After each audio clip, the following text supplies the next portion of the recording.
କ୍ରମାଗତ ଭାବେ ଅବହେଳାର ଶିକାର ହୋଇ ଚାଲିଛି ଡବ୍ଲ୍ୟୁଓଡିସି। ପରିବର୍ତ୍ତନ ହେଉନି ପଶ୍ଚିମ ଓଡ଼ିଶା ବିକାଶ ପରିଷଦର ଭାଗ୍ୟ। ଅନ୍ଧାରୁଆ ଭବିଷ୍ୟତ ନେଇ ଉଠିଲାଣି ନାନା ପ୍ରଶ୍ନ। ପାଖାପାଖି 3 ଦଶନ୍ଧି ହେଲା କାର୍ଯ୍ୟ କରି ଆସୁଛି ପଶ୍ଚିମ ଓଡ଼ିଶା ବିକାଶ ପରିଷଦ। ପଶ୍ଚିମାଞ୍ଚଳର 10ଟା ପଛୁଆ ଜିଲ୍ଲାର ସର୍ବାଙ୍ଗୀନ ବିକାଶର ଲକ୍ଷ୍ୟ ନେଇ ସ୍ଥାପିତ ହୋଇଥିଲା ଏହି କାଉନସିଲ। ମାତ୍ର ଆଜି ଦିଶାହୀନ ହୋଇ ପଡ଼ିବା ସହିତ କ୍ରମାଗତ ଅବହେଳା ଏବଂ ଅଣଦେଖାର ଶିକାର ହୋଇପଡ଼ିଛି। ଏବେ ଆସନ୍ତୁ ନଜର ପକାଇବା ଅନେକ ଗୁଡ଼ିଏ ଗୁରୁତ୍ୱପୂର୍ଣ୍ଣ ଟେକ୍ନିକାଲ ପଏଣ୍ଟ ଉପରେ। ବିଗତ ବର୍ଷ ବଜେଟ୍ରେ ପଶ୍ଚିମ ଓଡ଼ିଶା ବିକାଶ ପରିଷଦ ପାଇଁ ମୋଟ 520 କୋଟି ଟଙ୍କାର ବଜେଟ୍ ଅନୁଦାନ ଘୋଷଣା କରିଥିଲେ ରାଜ୍ୟ ସରକାର।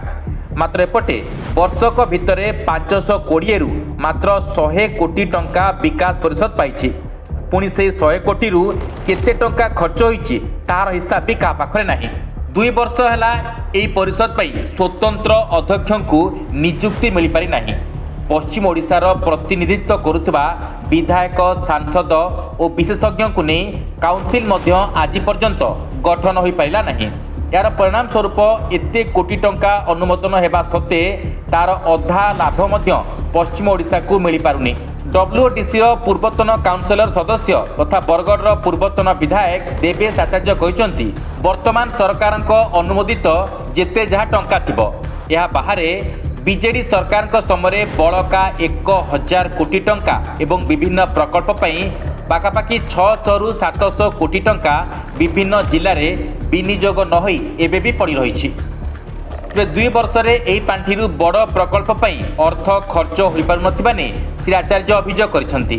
ସୂଚନା ଅନୁଯାୟୀ ପଶ୍ଚିମ ଓଡ଼ିଶା ବିକାଶ ପରିଷଦରେ ଅଧ୍ୟକ୍ଷଙ୍କ ସହିତ ସଦସ୍ୟ ଭାବରେ ମୋଟ 11 ବିଧାୟକ, 2 ସାଂସଦ ଓ 10 ଜଣ ବିଶେଷଜ୍ଞ, ତା ସହିତ ଦକ୍ଷିଣାଞ୍ଚଳ ଆର୍ଡିସି ଏବଂ ସଦସ୍ୟ ସଚିବ ଥାନ୍ତି। ବିଧାୟକ ଓ ସାଂସଦମାନେ ରୋଟେସନ ଅନୁସାରେ ବଦଳୁଥାନ୍ତି। କାଉନସିଲରେ ପ୍ରକଳ୍ପ ଅନୁମୋଦନ ପରେ ଏହା କାର୍ଯ୍ୟକାରୀ କରାଯାଏ, କିନ୍ତୁ ବର୍ତ୍ତମାନ ସ୍ଥାୟୀ ଅଧ୍ୟକ୍ଷ ନିଯୁକ୍ତି ସହିତ କାଉନସିଲ ଗଠନ ହୋଇନଥିବାରୁ ପଶ୍ଚିମ ଓଡ଼ିଶା ବିଧାୟକ ଓ ସାଂସଦମାନେ ନିଜ ଅଞ୍ଚଳର ଆବଶ୍ୟକତା ଅନୁସାରେ କୌଣସି ପ୍ରକଳ୍ପ ପ୍ରସ୍ତାବ ଦେଇପାରୁନାହାନ୍ତି। ଫଳରେ ଅଞ୍ଚଳର ଆବଶ୍ୟକତା ଅନୁସାରେ ଏହି ପାଣ୍ଠିର କୌଣସି ପ୍ରକଳ୍ପ ନିର୍ମାଣ ବି ହୋଇପାରୁନାହିଁ। ଏଥିଯୋଗୁଁ ବିଜେପି ସାଂସଦ ଓ ବିଧାୟକମାନେ ହିଁ ସର୍ବାଧିକ କ୍ଷତିଗ୍ରସ୍ତ ହେଉଛନ୍ତି। କାଉନସିଲରେ ନିର୍ବାଚିତ ପ୍ରତିନିଧିଙ୍କ ସହିତ ବିଭିନ୍ନ କ୍ଷେତ୍ରରେ କାର୍ଯ୍ୟ କରୁଥିବା ବିଶେଷଜ୍ଞଙ୍କ ପ୍ରସ୍ତାବ ମଧ୍ୟ ଗୁରୁତ୍ୱପୂର୍ଣ୍ଣ ଥିଲା, କିନ୍ତୁ ଚଳିତ ସରକାର କାଉନସିଲର ଗଠନ କରିନଥିବାରୁ ପାଖାପାଖି 33 ଜଣଙ୍କ ପ୍ରସ୍ତାବର କାର୍ଯ୍ୟ କେବଳ ଜଣେ ବରିଷ୍ଠ ସଚିବ ହିଁ ନେଉଛନ୍ତି। ଏହିସବୁ କାରଣ ଯୋଗୁଁ ଜଣାପଡ଼ୁଛି ଡବ୍ଲ୍ୟୁଓଡିସି ଏବେ ଭେଣ୍ଟିଲେଟରରେ ହିଁ ଅଛି।